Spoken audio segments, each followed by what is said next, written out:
સૌથી બુદ્ધિશાળી કોઈ પ્રાણી છે તો તે મનુષ્ય છે, અને સૌથી મૂર્ખ પ્રાણી પણ મનુષ્ય જ છે. ઘણા બધા ઉદાહરણો છે.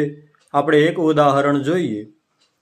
કૂતરા હોય, બિલાડી હોય વગેરે પ્રાણીઓ જ્યારે પેટ ભરાઈ જાય પછી આપણે કાંઈ ખાવા માટે આપીએ તો તે ખાશે નહીં. તે ત્યાં જ બેઠું રહેશે. આપણે આપીએ તે લેવા નહીં આવે.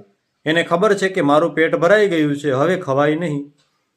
પરંતુ મનુષ્ય જ્યારે ભોજન કરી લઈએ પછી પણ કોઈ સારી મીઠાઈ જુએ, સારી વાનગી જુએ તો થોડીક તો ખાઈ જ લઈએ, કારણ કે એ મૂર્ખ છે.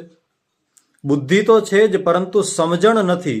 આવું પ્રાણી પણ મનુષ્ય જ છે, અને સૌથી વધારે બુદ્ધિશાળી છે, સૌથી વધારે સમજણ છે તો તે પણ મનુષ્ય જ છે.